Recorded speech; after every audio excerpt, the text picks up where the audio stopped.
오늘 하나님 말씀 나누도록 하겠습니다. 말씀 제목은 따릅니다. 시험과 승리. 시험과 승리라는 제목으로 함께 말씀의 은혜를 나누겠습니다. 지난 수요일부터 지난 주 수요일이 제수요일이었습니다. 제수요일을 기준으로 해서 부활절 전까지를 사순절이라고 합니다. 사순절. 순이라고 하는 것은 10을 말하죠. 10. 그죠? 우리가 뭐 7순, 8순 할 때 그렇게 얘기를 합니다. 순은 10이고요. 사는 40. 40일을 말하는 거죠. 사순절은 40일을 말합니다. 그래서 엄밀히 말하면 부활주일이 4월 5일인데 46일이죠. 엄밀히 말하면. 계산을 해보면. 그럼 왜 46일일까? 근데 왜 사순절이라고 얘기를 할까? 사순절 40일 중에요. 6일은 뺍니다. 왜? 주일이기 때문에. 빼고 나머지 40일을 부활 전까지를 사순절이라고 얘기합니다. 이 사순절 기간 동안에는 우리가 예수님의 고난과 십자가의 의미를 묵상을 하면서 다른 때보다도 절제된 삶, 또 그리고 회개의 삶, 그리고 우리 삶을 다시 한번 정돈하는 그러한 시간이 바로 이 사순절 기간입니다. 그래서 여러분 오늘 찬송도 그렇고요, 또 말씀도 그렇고요, 예수님이 시험당하시고 또 예수님의 그 고난을 우리가 묵상하는 그러한 예배의 내용들이 오늘 이렇게 진행이 됩니다. 그러니까 오늘부터 주일 동안에는 이 교회력에 따라서 사순절 교회력에 따라서 성서 일과를 중심으로 예수님의 생애를 부활절 전까지 묵상하기를 원합니다. 자, 오늘 말씀 보게 되니까 이 예수님이 공생애를 시작을 하면서 30까지는 예수님의 그 사적인 생활 을 보내셨죠, 그죠? 그리고 이 30살쯤에 예수님께서 이제 부름을 받고 3년 동안 공적인 생애를 시작을 합니다. 근데 이 예수님께서 이 공생을 시작하는 첫 번째 단계가 뭐냐면 광야로 가셔가서 마귀에게 시험을 받는 그런 말씀의 내용이에요. 자, 우리도 마찬가지입니다. 우리도 땅을 살아가면서 어떤 일을 시작을 할 때 항상 예수님처럼 시험과 도전이 있다는 거예요. 그러니까 예수님이 당한 것처럼 우리도 땅을 살아가면서 크고 작은 시험들, 어려움들, 고난이 있습니다. 그러나 우리도 예수님처럼 승리하게 되면요, 우리 삶의 가치가 변화되고요, 또 삶의 질서가 잡힌다는 거예요. 그래서 오늘 예수님께서 세 가지로 시험을 받으시죠, 그죠? 첫 번째는 뭐냐? 사단 마귀가 돌들로 떡을 만들어 먹어라. 40일 동안 굶주리셨잖아요. 두 번째는 높은 성전 꼭대기에 데리고 올라가서 사단 마귀가 예수님께서 뭐라고 하냐? 뛰어내려라. 하나님의 아들이거든, 뛰어내려라. 그러면 천사들이 와서 하나님의 아들인 당신을 보호해 줄 것이다. 마지막 세 번째는 뭡니까? 사단 마귀가 높은 산으로 데리고 올라가서 천하만국을 다 보여주고 내게 한 번만 절해라. 사단 마귀가 내게 한 번만 절하면 네 보여지는 천하만국을 다 내게 주겠다라고 이렇게 유혹을 합니다. 여러분 오늘 이 세 가지 시험은요, 우리가 인생을 살아가는데 똑같은 시험으로 다가옵니다. 그리고 예수님이 승리한 것처럼 우리도 승리할 때 여러분 우리에게도 아름다운 삶의 영광이 나타나게 되는 줄로 믿습니다. 왜 그러면 성경은 예수님의 시험과 도전을 이렇게 구체적으로 공간복음, 마태, 마가, 누가복음에 이 예수님의 시험을 기록하고 있을까요? 우리도 똑같이 시험을 당하지만 그러나 이 시험의 내용을 알고 대처하고 무장하면 예수님처럼 승리할 수 있다는 거예요. 손자병법에 그런 말 있죠? 지피지기면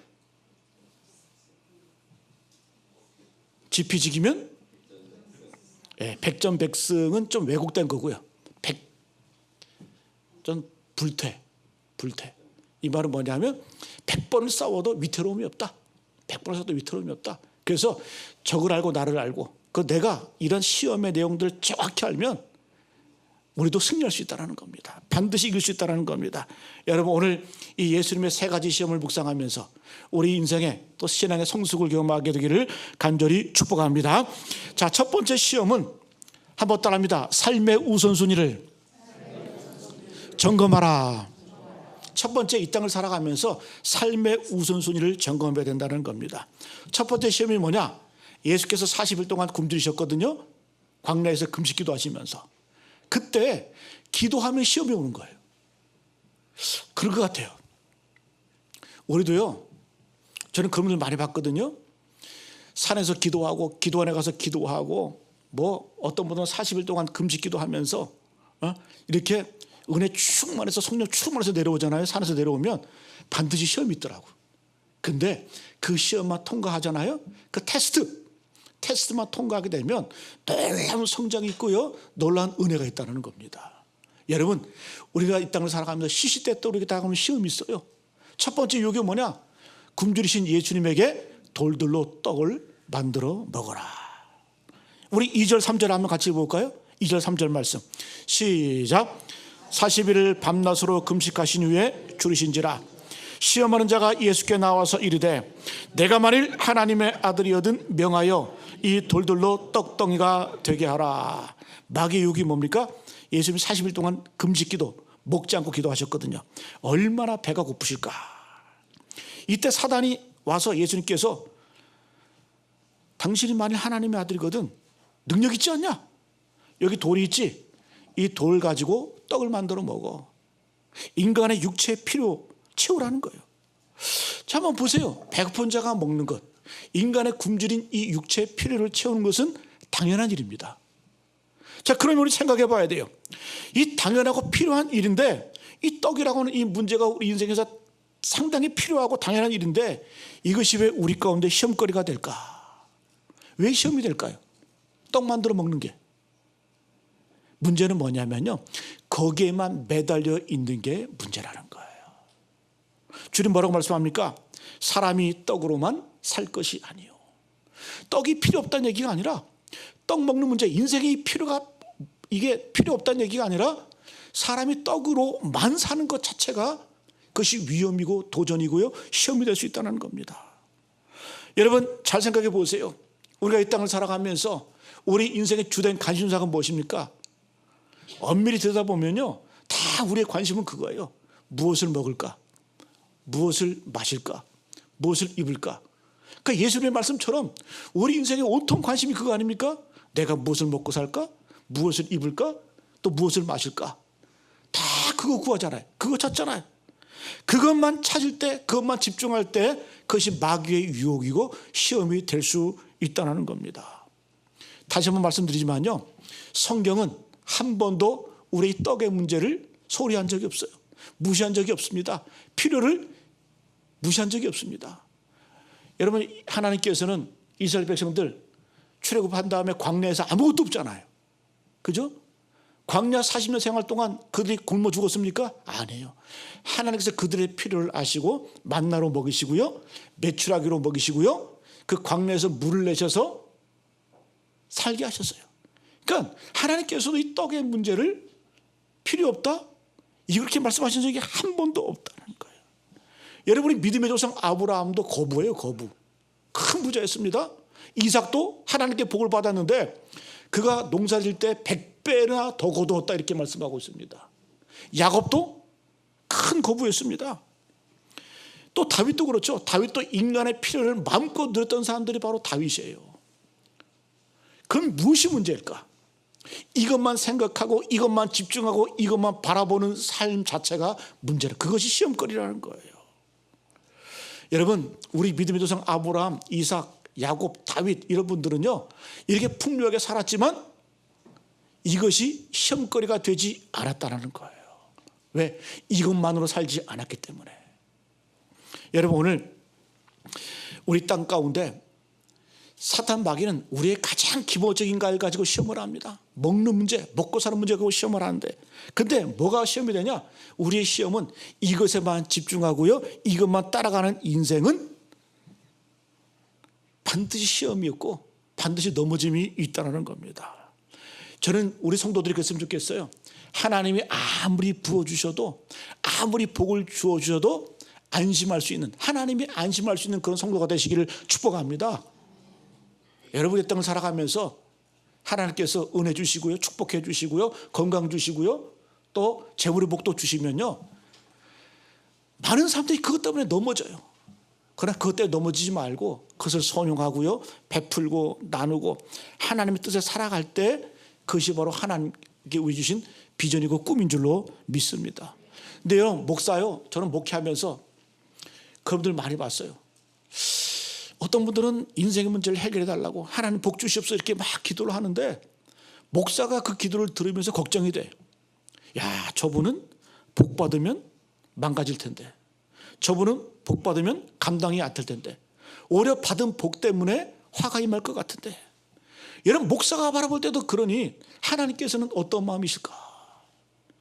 다시 한번 말씀드리면 하나님께서 아무리 부어주셔도 안심할 수 있는 그런 성도가 되시기를 간절히 바랍니다. 여러분, 하나님의 염려는요, 하나님이 우리를 바라보실 때 언제 염려하시냐? 건강이 나쁠 때? 우리가 어려울 때요? 성경 그렇게 말하지 않습니다. 우리가 오히려 잘 먹고 잘 살 때 하나님이 우리를 바라보시고 걱정하신다고 말씀해요. 외국 사람들이 한국어를 배울 때 어렵다 그래요. 왜 그러냐면 이 의미 있는 말들이 있거든요. 우리가 욕할 때 그러잖아요. 잘 먹고 잘 살아라. 이게 무슨 욕이에요? 이 외국 사람도 도저히 이해가 되지 않는 거예요. 잘 먹고 잘 살아라, 이게 무슨 욕일까? 근데 우리는 딱 가면서 그러잖아요. 아유, 잘 먹고 잘 살아라 그러잖아요. 이게 참 의미 있는 얘기예요. 거기에 함정이 있다라는 거예요. 잘 먹고 잘 살 때 더 조심해야 되라는 거예요. 잘 먹고 잘 살면서 인생의 본질을 잊고 살면 그 자체가 뭐다? 그게 화라는 거, 그게 저주라는 겁니다. 또 외국 사람들이 깜짝 놀라는 말이 있다 그래요. 할머니 뼈 해장국. 할머니 뼈 해장국. 아니, 무슨 해장국 할머니 뼈로 만드나? 그냥 막 기겁을 하는데 간판 보고 할머니 뼈 해장국 막 그러니까. 여러분, 신명기 8장에 보게 되면 하나님의 걱정거리가 나와요. 신명기 8장 12절 이하 말씀. 내가 먹어서 배부르고 아름다운 집을 짓고 거주하게 되며 또 내 소와 양이 번성하며 내 은급이 증식되며 내 소유가 다 풍부하게 될 때에 내 마음이 교만하여 내 하나님 여호와를 잊어버릴까 염려하노라. 하나님이 언제 염려하신다고요? 우리가 잘 먹고 잘 살 때, 먹어서 배부르고 아름다운 집을 짓고 소와 양이 번성하고 은금이 증식이 되고 소유가 다 풍부하게 될 때에 마음이 교만해져서 여호와 하나님을 잊어버릴까 내가 염려하노라. 왜 그럴까요? 인간은 조금만 잘 되면요 교만해져요. 내가 잘나서 그런 줄 알고요. 신명기 8장 10절을 보게 되면 이렇게 말씀합니다. 그러나 내가 마음에 이르기를 내 능력과 내 손으로 내가 이 재물을 얻었다 말할 것이라. 인간이 그렇다라는 거예요. 뭔가 이루면은 내가 똑똑해서 내가 잘나서 내 능력과 내 손의 힘으로 내가 이 재물을 얻었다 이렇게 말한다라는 거예요. 그때 성경은 뭐라고 말합니까? 내 하나님 여호와를 기억하라. 착각하지 말라는 거예요. 내 하나님 여호와를 기억하라. 그가 내게 재물 얻을 능력을 주셨습니다. 하나님이 주신 능력이지 네 능력이 아니라는 거예요. 네 인생, 네 재물, 너 건강 내가 그냥 한번 휙 불면 이사야는 뭐라고 말씀해요? 인생을 의지하지 말라. 그의 호흡은 코에 있나니 수에 칠 가치가 어디 있느냐. 여러분, 우리가 코 막고 10분만 있으면 죽어요. 그게 바로 인생 아닙니까? 그런 인생을 의지하고 교만하지 말라라는 거예요. 여러분, 오늘 말씀 돌돌로 떡덩이가 되게 하라. 이 육체의 필요 급한 일이죠, 그죠? 현실적인 일이죠. 그러나 이 땅을 살아가면서 성도들은, 모름지기 성도들은요, 크리스찬들은 현실 감각이 너무 뛰어나면 반드시 시험에 빠지게 되어야 된다는 거예요. 이게 무서운 거예요, 현실 감각이. 마태복음에서는 마지막 종말과 심판을 이렇게 묘사합니다. 마태복음 22장에 이 종말 설교, 예수님께서 종말 설교를 하시기 전에 그 전에 무슨 비유를 말씀하시냐? 혼인잔치의 비유를 말씀하십니다. 어느 나라의 큰 임금이 자기 아들 그 왕자의 결혼을 위해서 큰 잔치를 베풉니다. 이게 왕자의 잔치를 베푸는데, 혼인잔치를 베푸는데 신하들에게 명령을 해요. 너희들 밖에 나가서 사람들 초청해 와라. 그랬더니 사람들이 뭐라고 말합니까? 말하는 거 듣지 않고 반응이, 한 사람은 자기 밭으로, 한 사람은 자기 사업을 하고, 그 남은 자들은 종들을 잡아 모욕하고 죽였다. 소 사러 가고 땅 사러 가고 밭 사러 가고 너네 밭에 나가서 일하라고. 이거 뭐 당연한 거 아닙니까? 우리가 이 땅을 살아가면서 농가 밭 사고요, 밭에 나가서 일하고요, 시집 가고 장가 가고 이거 다 하는 일 아닙니까? 그런데 지금 우리로 말하면 뭐예요? 결혼도 해야 되고요, 직장도 취직해야 되고요, 승진도 해야 되고요. 근데 문제는 뭐냐? 열심히 하는 건 좋은데 이것 자체 때문에 이것에 목숨 걸고 이것에 집중하면서 사는 것, 그 자체가 시험거리라는 거예요. 이것이 다 무상이 되어버렸다는 겁니다. 여러분, 이제 24장으로 넘어와서, 마태복음 24장으로 넘어와서 예수님께서 이제 심판을 말씀하시는데 이렇게 말씀해요. 마태복음 24장 37절 말씀 잘 들어보세요. 노아의 때와 같이 인자의 임함도 그러하리라. 마지막 날 심판의 때가 어떠냐? 노아의 때와 비슷하다는 거예요. 홍수 심판이 있을 때, 홍수 전에 노아가 방주에 들어가던 날까지 사람들이 먹고 마시고 장가들고 시집가고 있으면서 홍수가 나서 그들을 다 멸하기까지 깨닫지 못하였으니, 먹고 마시고 장가들고 시집가고 있으면서 홍수가 날 때까지, 멸망을 받을 때까지 이걸 깨닫지 못했다는 거예요. 그래서 주님 뭐라고 말했어요? 인자의 임함도 이와 같으리라. 여러분, 무엇을 마실까? 무엇을 먹을까? 무엇을 입을까? 이거 여러분 하지 말라는 얘기가 아닙니다. 오늘 예수님이 시험을 당하신 것처럼 이것에만 집중하고요, 이것에만 우리가 매몰되어 살 때 그 자체가 뭐다? 심판이라는 거예요. 심판이라는 겁니다. 그러면서 뭐라고 말씀합니까? 그때 두 사람이 밭에 있음에 한 사람은 데려가고 한 사람은 버려둠을 당할 것이요, 두 여자가 맷돌질을 하고 있음에 한 사람은 데려가고 한 사람은 버려둠을 당할 것이라. 똑같은 이 두 사람이 먹고 입고 마시고 살기 위해서 일을 하는데, 특이한 것은 뭐냐? 한 사람은 그 마지막 때 천국으로 올려가고 한 사람은 지옥불로 간다. 이 말이 뭘까요? 똑같은 삶을 살지만 인생의 본질을 발견하고 사는 사람, 보이지 않는다라는 거예요. 나타나지 않는다라는 거예요. 그래서 여러분 이 땅을 살아가면서 인생의 본질을 생각하면서 사는 것이 참으로 중요합니다. 그래서 마지막 교훈이 뭐냐? 그러므로 깨어있으라. 어느 날에 너희 주가 임하는지 너희가 알지 못함이니라. 마치 도적같이, 여러분 도둑놈이 우리 집에 들어올 때 몇 날 몇 시에 들어간다 이렇게 얘기하고 들어옵니까? 아니요. 하나님께서, 예수께서 마지막 재림과 심판이 이루어질 때가 똑같다는 거예요. 그때와 그 시는 아무도 모른다. 마치 도둑이 은밀하게 임할 때처럼 마지막 때에 하나님의 인자의 임함도 그와 같다라는 겁니다. 여러분 깨어 있으시기를 축복합니다. 일상을 살아가시면서요, 우리가 깨어 있어야 돼요. 깨어 있어야 돼요. 내가 무엇 때문에 먹으려고, 무엇 때문에 입으려고, 무엇 때문에 마시려고 내가 이 땅을 살아가는지, 이거 여러분 깨닫지 못하고 사는 인생 그 자체가 저주라는 겁니다. 그래서 삶의 우선순위를 분명하라는 거예요. 예수님의 응답이 뭡니까? 3절 말씀 같이 한번 볼까요? 3절 말씀 시작. 하나님의 아들이거든 명하여 이 돌들을 떡떡이가 되게 하라. 4절 예수님의 대답 시작. 예수께서 대답하여 이르시되 기록되었으되 사람이 떡으로만 살 것이 아니요 하나님의 입으로부터 나오는 모든 말씀으로 살 것이라 하였느니라 하시니, 사람이 떡으로만 살 것이 아니요 하나님의 입으로부터 나오는 모든 말씀으로 살 것이라. 떡으로만 살지 말고 하나님의 말씀으로 살 것을 우리에게 이야기해 주고 있습니다. 여러분 이런 은혜가 있기를 간절히 축복합니다. 주님 말씀하잖아요. 마태복음 33절 말씀, 너희는 먼저 그의 나라와 그의 의를 구하라. 먼저 그의 나라와 그의 의를 구하라. 그리하면 이 모든 것을 너희에게 더하여 주시리라. 두 번째, 이 사단 마귀는 의심으로 시험합니다. 우리 자꾸 의심하게 만들어. 우리 5절 6절 같이 한번 읽어볼까요? 5절 6절 말씀 시작. 이에 마귀가 예수를 거룩한 성으로 데려다가 성전 꼭대기에 세우고 이르되 내가 만일 하나님의 아들이어든 뛰어내리라. 기록되었으되 그가 너를 위하여 그의 사자들을 명하시리니 그들이 손으로 너를 받들어 발이 돌에 부딪히지 않게 하리로다 하였느니라. 자, 마귀는 참 교묘합니다. 여러분 마귀가 쓰는 용어가 있어요. 마귀가 쓰는 말이 있어요. 여기 보니까 내가 만일 하나님의 아들이거든. 여러분 예수께서 하나님의 아들이지 만일이 뭡니까? 만일이, 그죠?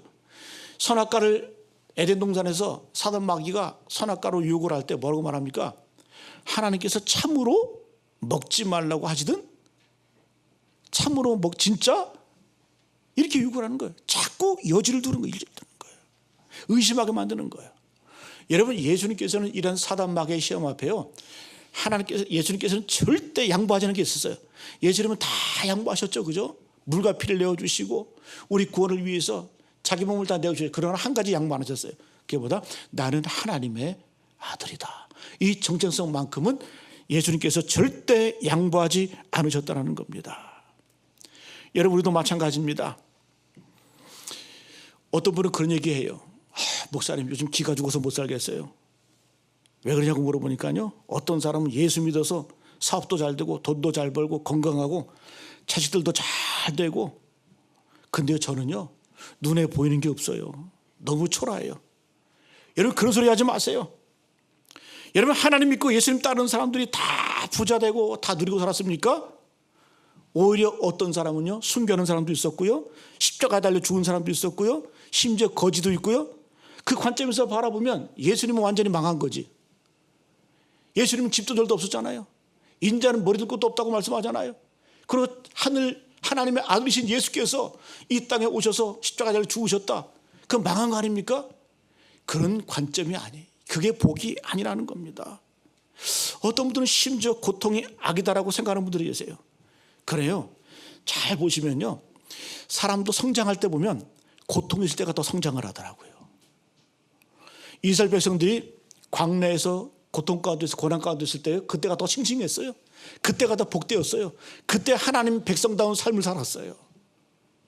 여러분, 우리 하나님 믿는 사람들은요, 환경과 조건에 좌우되는 그런 인생이 아니라는 거예요. 자꾸 사단 마귀는 우리의 환경 가지고요, 내 건강 문제 가지고요, 내 어떤 그 조건을 가지고 시험하게 만들어요. 주님 뭐라고 말씀합니까? 그런 것 아무 상관이 없다는 거예요. 저는 그런 분들 많이 봅니다. 오히려 병들었을 때 믿음이 좋은 분들이 계세요. 더 기도하고 또 주님 앞에 나아가고 주님 의지하고. 근데 그런 분들이 건강해지잖아요. 건강해서 뭐하냐? 우리 죄 짓는 분들이 더 많아요.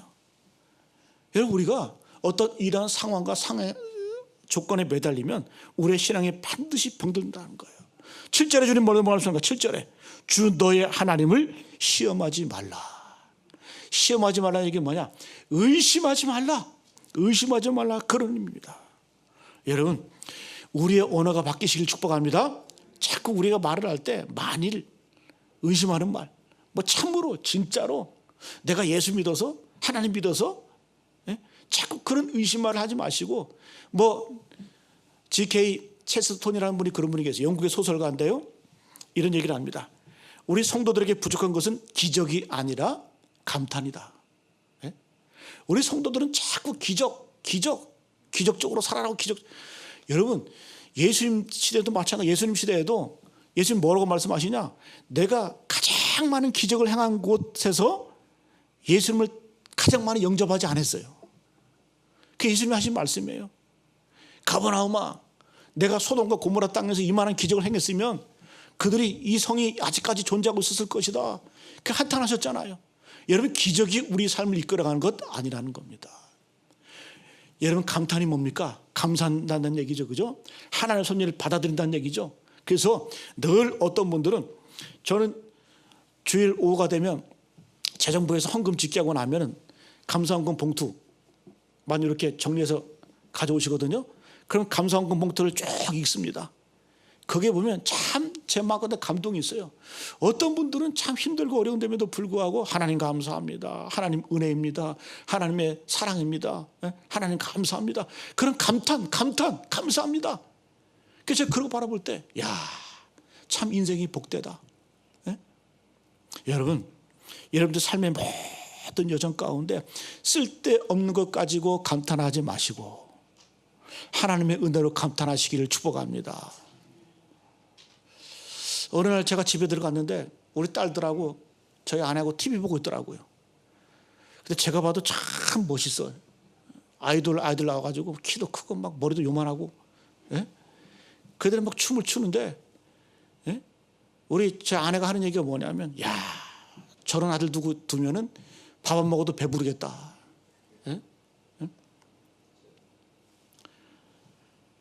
야, 뭐 저런 남자하고 살면 화도 안 날 것 같아. 막 그런 얘기 하더라고요. 그게 또 우리 딸이 옆에서 한수 더 뜨더라고요. 엄마는 매일 화나지?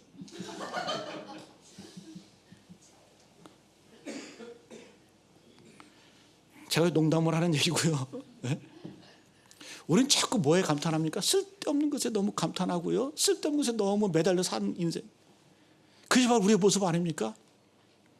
여러분 매일 하나님의 은혜를 체험하고 하나님과 동행하시면서 하나님께서 우리와 동행하심을 더 감탄하시고 감사하시기를 축복합니다. 여러분 우리의 말 가운데 감탄이 나고 감사가 나오면 의심이 사라집니다. 그래서 내 말부터 바꾸세요. 내 언어부터 바꾸세요. 마지막 세 번째 마귀의 시험은 뭐냐? 예배 드리는 것으로 우리를 시험을 합니다. 자, 8절 9절 같이 한번 읽어볼까요? 8절 9절 말씀 시작. 마귀가 또 그를 데리고 지극히 높은 산으로 가서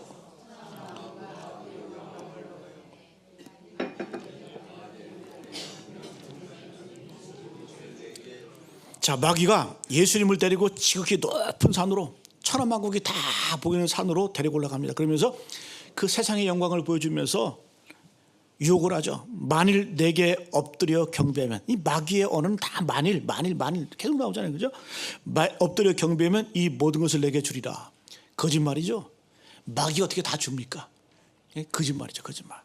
자, 이 문제는 뭐냐? 우리가 이 땅을 살아가면서 무엇을 예배할 것인가, 무엇을 경배할 것인가.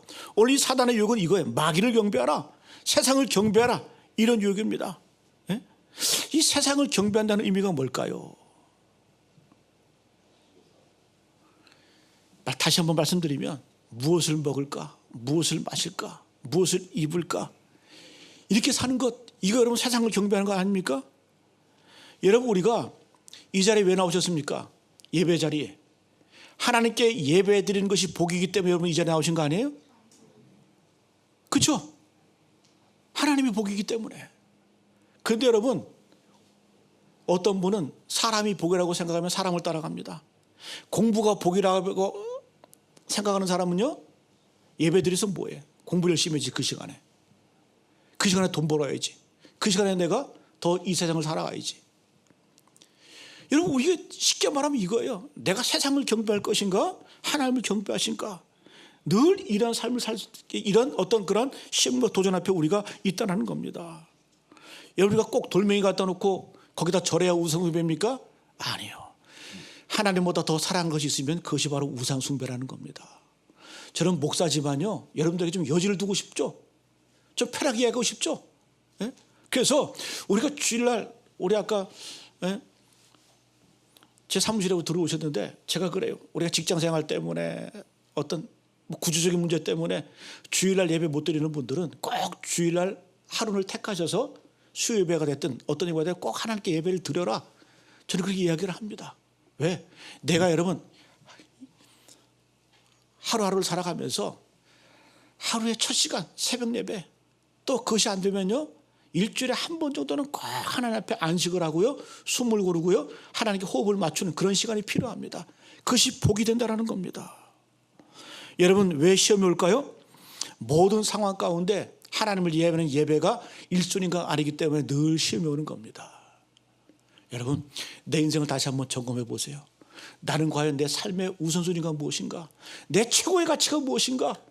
하나님이 아니고요, 예배가 아니면요, 이미 우리는 뭐예요? 그 자체가 우상숭배라는 겁니다. 이것 가지고 시험한다는 겁니다. 예수님이 시험 받으신 것처럼 우리도 이런 시험이 늘 와요. 그러면 이기시기를 축복합니다. 오늘 주님 뭐라고 말씀해요? 사단아 물러가라. 기록되었으되 주 너의 하나님께 경배하고 다만 그를 섬기라 하였느니라. 10절 말씀, 우리 예수님의 어떤 그런 마음을 가지고 10절 말씀 같이 한번 읽어볼까요? 시작. 사탄아 물러가라. 기록되었으되 주 너의 하나님께 경배하고 다만 그를 섬기라 하였느니라. 아멘. 오늘 말씀 마치겠습니다. 여러분 사단 마귀가 제일 무서워하는 사람 어떤 사람일까요? 예배하는 사람을 가장 무서워합니다. 여러분 교회가 강해진다는 의미가 뭘까요? 영적으로 강해진다? 예배에 집중할 때 교회는 강해지는 것이고요, 교회는 성장하고 부흥하는 겁니다. 여러분 첫 번째, 예수님이 당한 것처럼 우리도 시험을 당해요. 우리가 시험이 올 때 어떻게 해요? 하나님 제일주일. 그리고 의심하지 말고 우리의 언어를 바꾸고 감탄, 감사라는 거예요. 그리고 하나님께 예배하는 예배자가 되라. 이 산절을 보내면서 이러한 예수님의 그러한 성숙과 또 예수님의 그 어떤 그런 모습을 닮아가시는 우리 모두 되시기를 축복합니다.